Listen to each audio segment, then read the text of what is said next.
Jorge F. Hernández es un escritor, historiador y articulista nacido en la Ciudad de México. Su novela, La emperatriz de Lavapiés, quedó finalista en el Premio Internacional de Novela Alfaguara.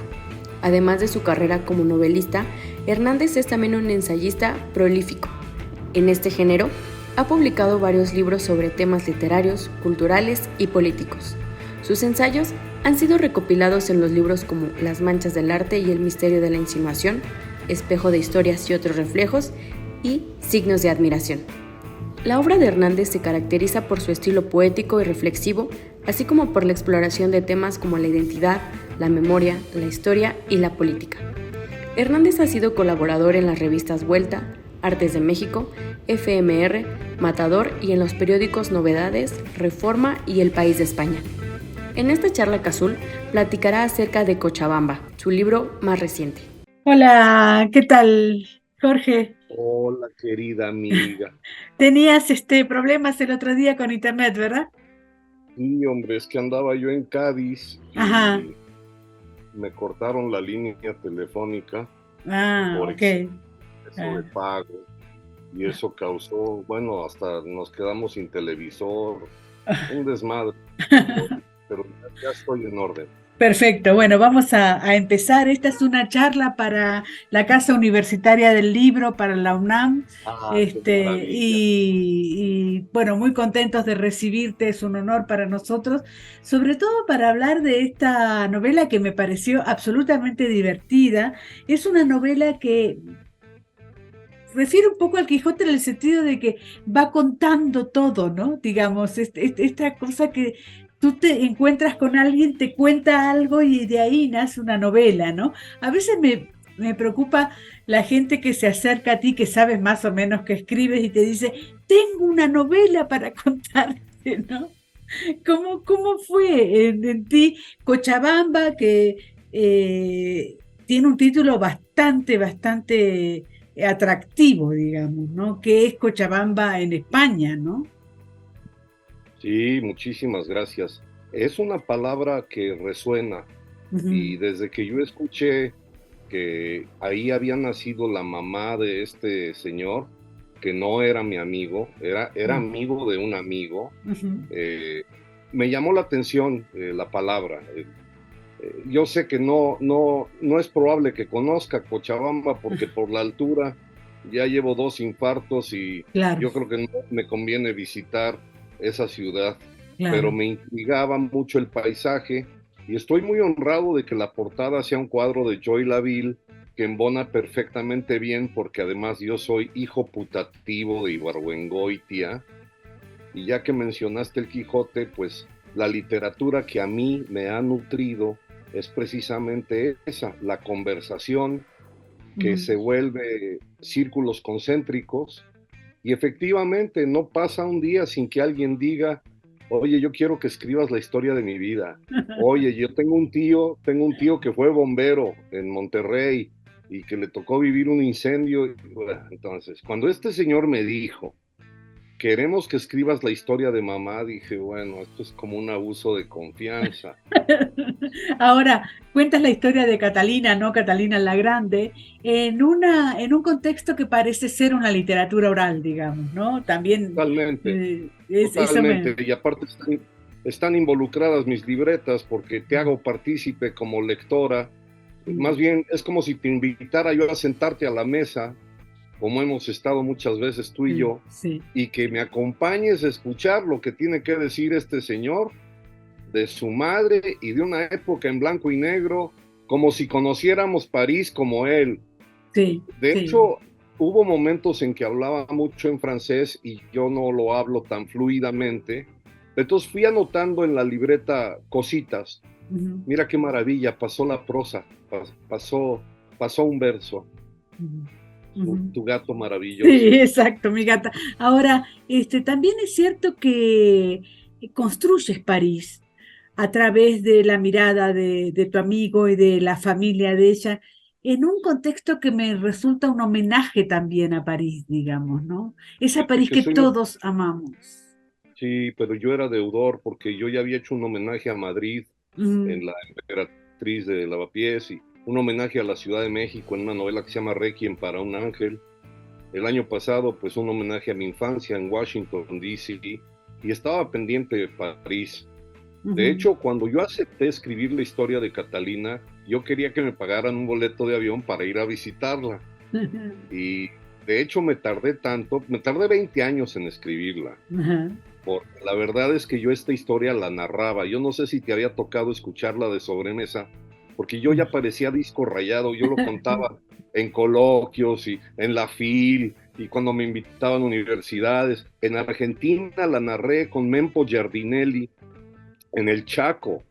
Y lo bonito de eso es que la gente participaba. Cada vez que yo la leí en público, cada vez que yo la narraba en público, había gente del público que se metía. En la UNAM hubo un fulano que se paró y dijo, claro, en la boda de ellos cantó Edith Piaf. Y le digo, ¿y usted cómo sabe eso? Y me dijo, claro, porque mis padres estuvieron en la boda. Ahora, aquí entre paréntesis, lo de la boda lo inventé yo, eso sí es invento. Y sin embargo, este güey metió a sus papás. Entonces, es lo bonito de las conversaciones que nos unen, que está la ficción entreverada con la realidad, y eso es lo que queda en las libretas. Sí, por otro lado también hay mucho de ficción, digamos, ¿no? Es decir, cuando tú dices eso lo inventé yo, muchas cosas las debes haber inventado tú. En esta suerte de realidad disfrazada finalmente, ¿no? Totalmente. Lo que sucedió también a lo largo de los años fue que le fui quitando paja, porque a veces notaba yo que el público se podía aburrir. Claro. La narré en una preparatoria en Guadalajara, en un barrio muy bravo, el Cerro del Cuatro, y ahí hubo más de un pandillero que se levantó y dijo, este cuento de hadas se está poniendo muy aburrido, ya llega al final, ¿cómo llega al final? ¿Cuál es el final? Ajá. Entonces yo me di cuenta al pasarla a papel, al libro, que había que quitarle todo lo que le sobraba. Si te das cuenta, yo no narro la Segunda Guerra Mundial, no narro los bombardeos de la Guerra Civil Española, no me meto en muchos detalles para no irme por las ramas y tratar de concentrarme en lo importante, que es la historia de amor maravillosa de una mujer como tú, que en algún momento de su vida sabe que es la más bella del mundo. Muchas gracias. Ahora, ¿qué pasa? Pareces ser un músico, ¿no? Que estrenas una canción, vas estrenando una canción y vas viendo cómo reacciona el público, ¿no? Eres un único caso de novelista que yo conozco, me parece, ¿no? Totalmente, porque yo siempre he querido ser como Fito Páez y a veces Fito alarga los versos y a veces acorta. Charly García también era capaz de medir el decibelaje de los aplausos y decir, vale, ¿quieren otra canción? O mejor ya aquí cortamos y termino. Sí. Yo la grabé en la radio, lo cual me sirvió a la hora de escribirla. Escuché mi grabación y un alumno mío de la Escuela de Escritores Fuente Taja me había grabado también narrándola en clase. Entonces, lo que tú tienes en tus manos equivale a 1 hora más o menos, y en algunos casos lo alargaba yo a 1 hora 15. Eso dio como para 200 páginas. Ahora, ¿por qué la puse en papel? Pues porque me había quedado desempleado. Yo tenía un empleo en la Embajada de México, como tú sabes, sí. Y personas que me quieren mucho, como tú, me habían alentado a levantarme y a no sentirme derrotado, y una manera de hacerlo fue poner esto en papel, y la otra que conseguí trabajo de librero. Claro. Entonces, llego a los 60 años como resucitado por la historia de Catalina y por trabajar entre libros. ¿Quién era Catalina, Jorge? Era una mujer que también me interesaba narrar, que le tocó vivir como a nuestros mayores, un mundo patriarcal bastante autoritario. En la mesa de su casa no se podía hablar a menos de que hablara el papá o le diera la palabra el papá. Ese patriarca era bastante represor, y cuando se entera que ella se entera que es muy bella desde que nació, pero un obrero, un hombre de una clase que no correspondía a la de la familia, manifestó que se había enamorado de la hija y este señor se la llevó a vivir a Francia. En realidad, la novela transcurre en París, pero el título hace una alusión a que ella en el fondo nunca dejó de pensar en Cochabamba. Ella se sentía boliviana, aunque ya cuando yo hablé con ella, hablaba español con acento francés. Parecía una mujer francesa por teléfono, por lo menos.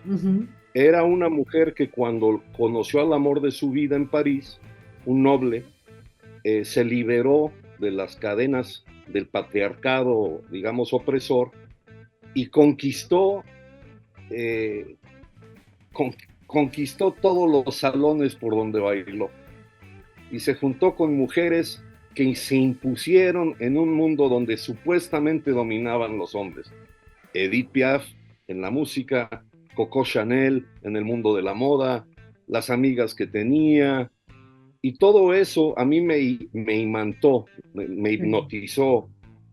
Luego sucede, como en todas las uniones, que ella descubre que el marido no le era fiel. Exacto. Y entonces ella decide ser la amante de Albert Camus, es decir, no de cualquier personaje. Claro. Ella se propone ser la amante de alguien grande. De hecho, el hijo me confió que ella quería andar con actores, con Alain Delon, con Belmondo, pero al que se ligó fue al Premio Nobel de Literatura. Y ya cuando me contó eso dije, hey, aquí hay una historia, te agradezco que me la regales, claro, pero esto ya no es de que tú tenías un tío bombero en Monterrey, o sea, esto ya es una historia, claro. Esto ya vale la pena narrarlo. Sí, sobre todo Albert Camus, muerto trágicamente a edad temprana también, ¿no? Entonces, en ese contexto hay que sacar un poco la historia de alguien que fue fundamental en la literatura.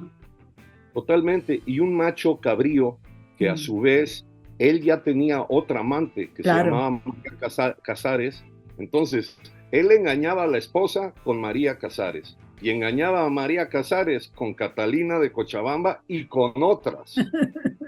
Y eso también era importante ponerlo en papel, porque afortunadamente las mujeres de hoy en día han conquistado una libertad de ventanas abiertas que deja en el pretérito todo eso. Eso ya es cosa de novela, eso ya está en blanco y negro. Dice, aquí somos todos palabras desde el nombre de cada uno de nosotros y las sílabas que se unen para nombrar lugares, y por ello sugiero que titules Cochabamba porque suena a tambor, a vocales de boca abierta, a paisaje verde que no conoces aún.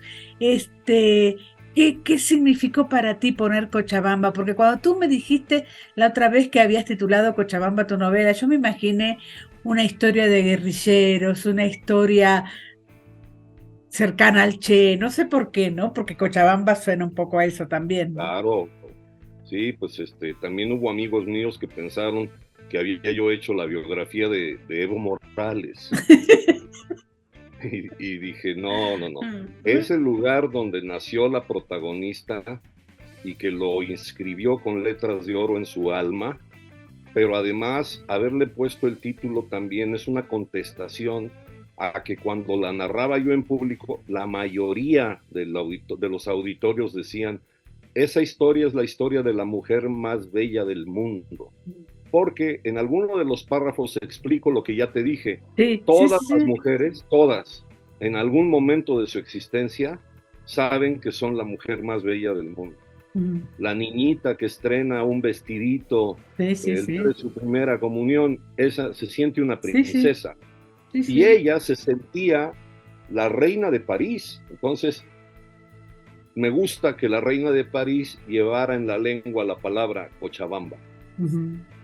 Ahora, nombras a Jorge Ibargüengoitia, y una de las cosas que hay en el mundo literario ahora es que Jorge Ibargüengoitia se vende mucho más que Carlos Fuentes, digamos, pareciera ser, independientemente de la comparación, que Carlos Fuentes está quedando un poco afuera de las nuevas generaciones, y sin embargo Jorge cada vez vende más. ¿Qué es lo que pasa con Jorge Ibargüengoitia y qué es lo que pasa con esa literatura tan llena de humor? Y me parece que un poco se parece a ti, digamos, ¿no? Ay, pues te lo agradezco mucho porque yo fui el amor platónico de Joy Laville y ella, mi novia inventada, los últimos 6 años de su vida, por eso estoy muy honrado con la portada. Fue muy amigo de mi padre y de mis tíos en Guanajuato, y sin embargo nunca me lo quisieron presentar, ¿Por porque qué? decían que no era tan desmadroso como creía el público, era un hombre muy serio, y a lo mejor yo le iba a caer mal y mi papá le daba miedo que yo me desinflara.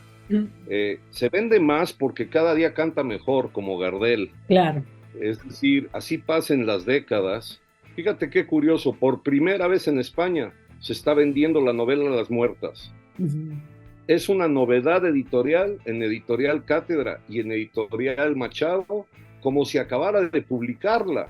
Y mucha gente me ha preguntado, oye, ¿y en dónde vive? Y digo, no, murió aquí, murió en Madrid, en un avión. Claro. Ahora, yo heredé de él, a través de mi maestro Luis González y González, un habla muy guanajuatense, muy del Bajío, que tiene que ver con un estado de ánimo, que es saber escuchar y procurar conversar con sazón.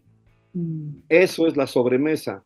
De ahí nace esta novela y ahí espero que termine, que es que las personas que la lean, sobre todo gracias a tu entrevista, compren un ejemplar para digestión propia y otro para regalarlo, y que luego se arme la chorcha para hablar de Catalina.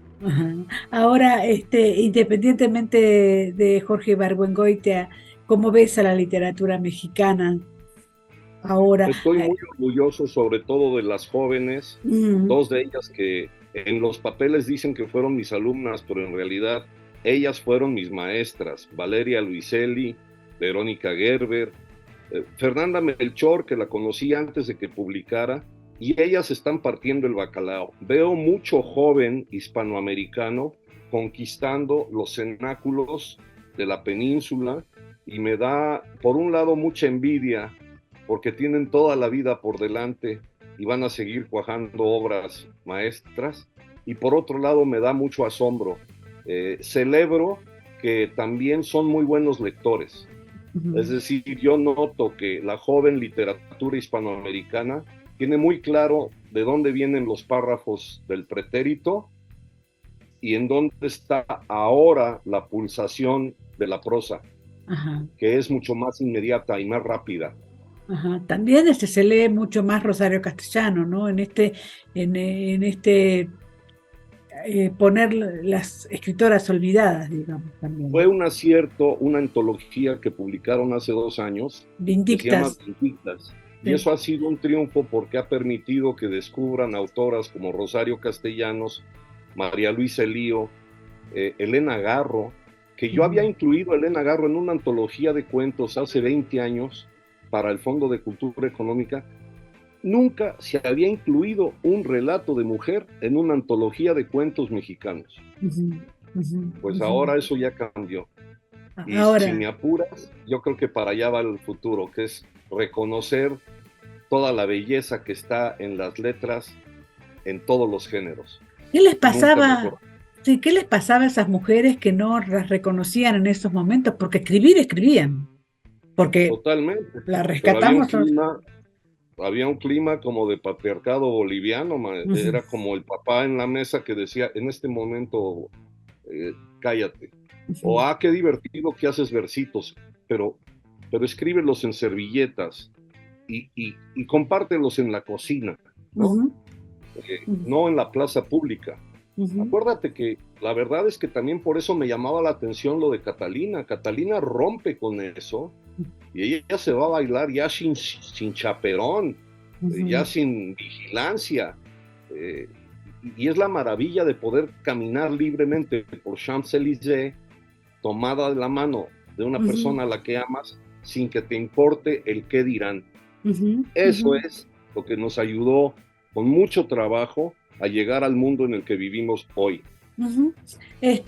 Tú hablas perfectamente de la mujer más bella del mundo, y dice: princesa de pies inmaculados en ronda semanal por todas las zapaterías para andar todo capricho posible, y la gente que ya reconocía a don Evaristo X por el bombín inglés, quizás sin evitar la alusión en voz baja a los bombines de indígenas bolivianas que se veían en exóticas postales de las agencias de viaje.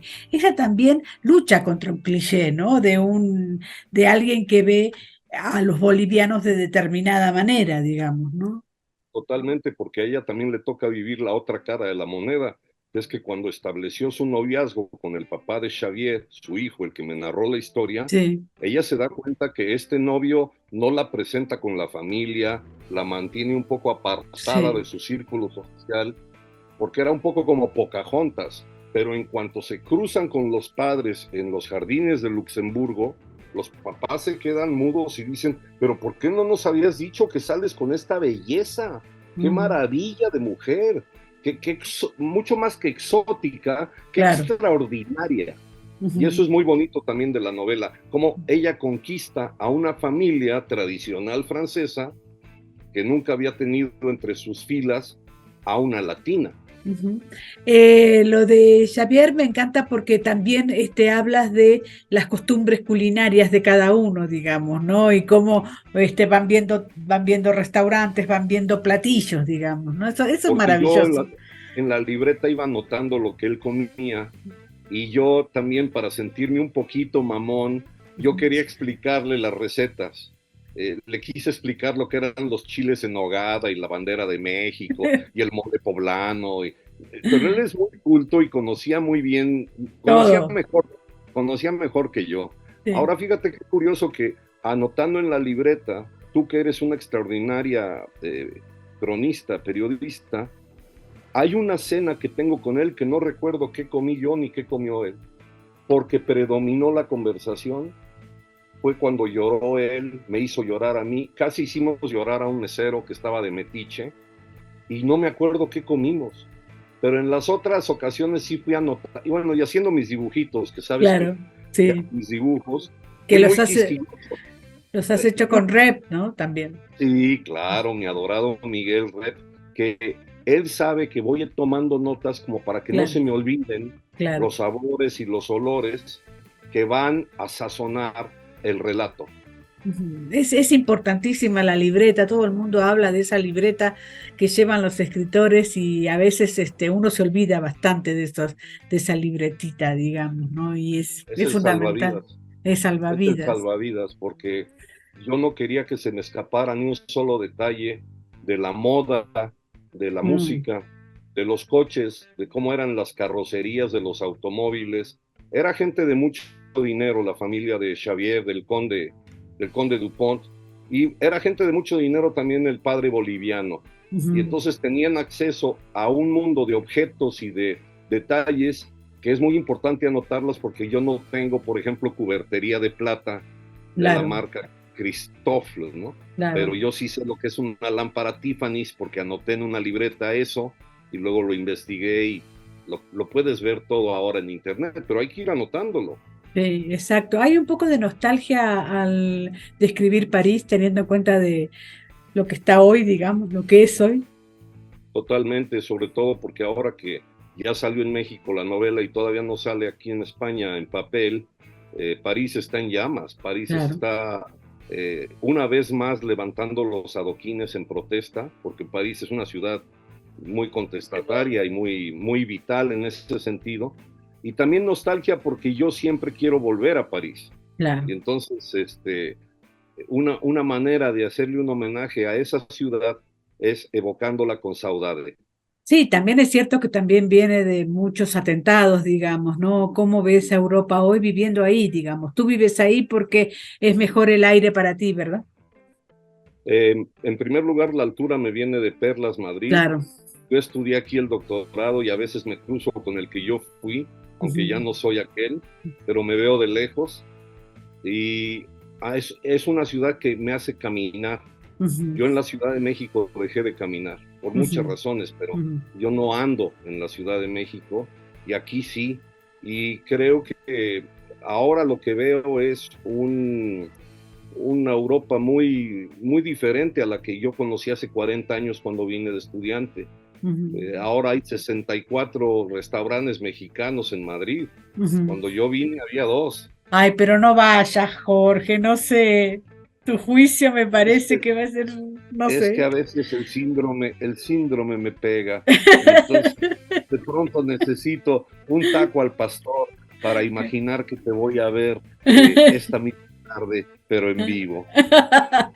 Para ir terminando, Jorge, ¿cómo te sientes tú ahora escribiendo, teniendo en cuenta eh, las novelas que van a salir, digamos, así en promoción, digamos? ¿Cómo Me tienes un montón siento, de tiempo para escribir? Eso me parece maravilloso, ¿no? sí, eso es una bendición, pero sobre todo que tengo un montón de tiempo para leer.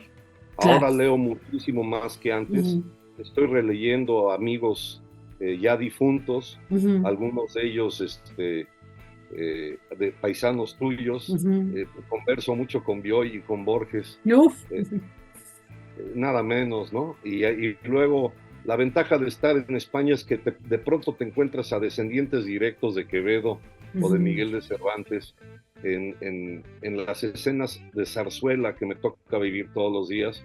Y soy muy fiel a mi libreta, así que efectivamente van a seguir saliendo muchas historias por contar. Ujú. Van las dos últimas. La primera, ¿estás con tus hijos ahí? Sí, son músicos, acaban de presentar su segundo disco, Ujú, se llaman Suarás ujú. y están triunfando, estoy muy orgulloso de ellos. Uno de ellos además es editor De Minerva. de Minerva y Ujú. entonces tenemos una conversación también de libros, que por culpa de él he tenido que releer a Marcel Proust y a Herman Melville porque de pronto comenta cosas que digo, oye, pero espérate, yo había leído eso y resulta que ya pasó mucho tiempo desde que lo leí. Y están aquí conmigo y con el perro Orwell que nos acompaña en las caminatas. Así que bueno, no estás solo y vamos a recomendar muchísimo esta novela, Jorge Fernández con Cochabamba. Dinos algo que yo no haya dicho, alguna pregunta que no te haya hecho con respecto a esta novela, además de que cuenta la historia de Catalina, la historia de su hijo, que es una novela oral.